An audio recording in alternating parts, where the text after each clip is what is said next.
কেমন আছো সবাই?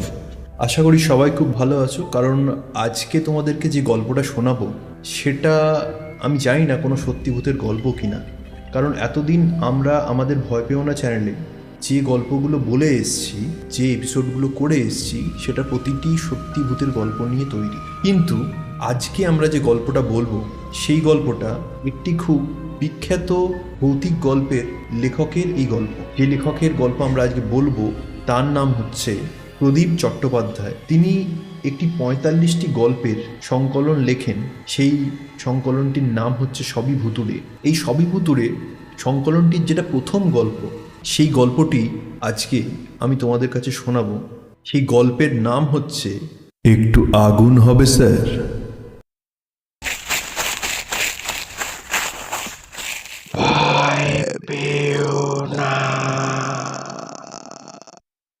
এই গল্পের যিনি লেখক তিনি বলছেন, তিনি যখন রোজ রাত্রে বাড়ি ফেরে সেই সময়েরই এটা একটা ঘটনা, এবং প্রতিদিনের মতোই তিনিও রাত্রের দিকে বাড়ি ফিরছিলেন। কিন্তু হঠাৎ করে একটু আগুন হবে স্যার। আমি থমকে দাঁড়িয়ে পড়লাম।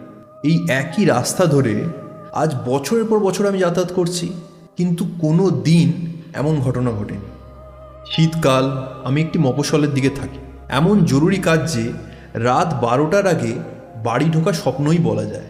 আর শীতকালের রাত ১২টা মানে বুঝতেই পারছেন, ঠান্ডায় মুড়িসুড়ি দিয়ে আমি হাঁটছিলাম বাড়ির পথে। কুকুরগুলো সন্দেহের চোখে দেখে আবার সরে যাচ্ছিল। আমি ঠান্ডা কমাবার জন্য একটা সিগারেট ধরালাম। সেই সিগারেট খেতে খেতেই আমি হাঁটছিলাম। পথ আমার চেনা, পরিবেশটাও আমার চেনা, রাস্তার খুঁটিনাটি আমার চেনা, পোস্ট লাইটের আলোগুলোর বদমাইশিও আমি জানি। রাত যত হয় ততই ম্লান হয়ে যায়, আবছা হয়ে থাকে। অবশ্য এর জন্য কুয়াশাও কিছুটা দায়ী। তাই হঠাৎ একটু আগুন হবে স্যার শুনে দাঁড়ালাম। এত রাতে কেউ কোনো দিন এভাবে আমার কাছে আগুন চায়নি। আমি চারপাশটা দেখতেই একজন বয়স্ক মানুষ এগিয়ে এলেন। এই যে স্যার, আমি চাইছি। লোকটাকে কুয়াশার আবছা আলোর জন্য ঠিকমতো দেখতে পাচ্ছি না, মুখটা তো নয়।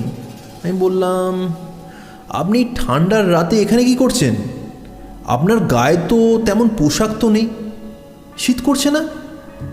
শীত করছে বলেই তো আগুন ছাওয়া মশাই। বলেই একটা বিড়ি বার করে নিজের কানের কাছে বার দুই ঘষে নিয়ে বললেন, আরে দিন দিন দিন দিন দেখি দেশলাইটা। আমি বললাম, আরে বিড়ি নয়, আমি সিগারেট দিচ্ছি, ধরান। লোকটা বলল, মানে না না, একদিনের জন্য আমি অভ্যাস বদলাতে চাই না মশাই, রোজই তো আমাকেই বিড়ি খেতে হবে। আমার কথাটা ভালো লাগলো। পকেট থেকে দেশলাইটা বার করে দিয়ে বললাম, এই নিন। বলে আমি ঘন ঘন সিগারেট টান দিতে লাগলাম। বেশ কাঁপ ধরেছে এখন আমার। ভাবছি কতক্ষণে বাড়ি ঢুকে লেপের তলায় ঢুকবো।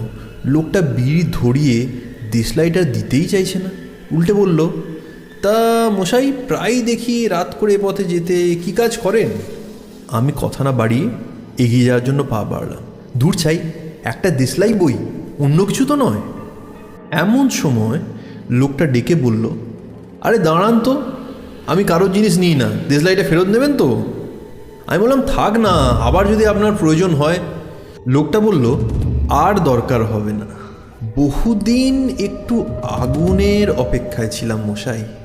দুঃখের বিষয়, এই এতটা রাতে কেউ এই পথ দিয়ে যায় না, আর ঠান্ডায় তো নয়।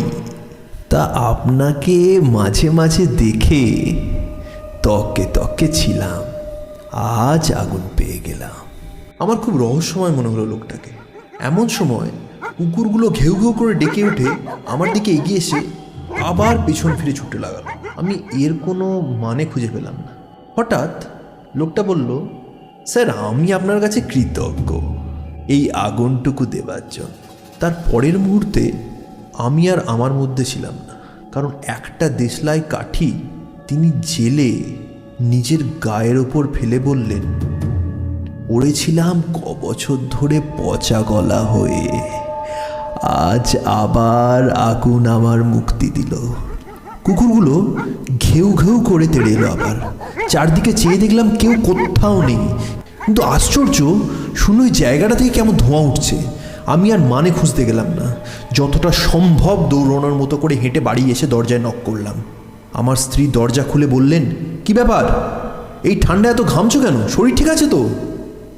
আমি কোনো জবাব দিইনি।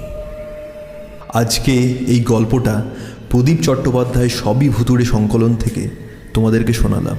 তোমাদের গল্পটা কেমন লাগলো অবশ্যই কমেন্ট সেকশনে জানিও। পাশাপাশি তোমরা তোমাদের কাছে তোমাদের ভয়ের কোনো ঘটনা, কোনো গল্প, কোনো কিছু শোনা কথা তোমাদের যদি থেকে থাকে তোমরা আমাদের অফিসিয়াল ইমেল অ্যাড্রেসে পাঠাতে পারো। অফিসিয়াল ইমেল অ্যাড্রেসের নাম হচ্ছে ভয়পেওনা@gmail.com, BHOYPEONA@gmail.com। এই ইমেল অ্যাড্রেসে তোমরা অবশ্যই পাঠাতে ভুলবে না। দেখা হচ্ছে পরের ভিডিওতে। ততক্ষণ অবধি তোমরা ভয় পেও না।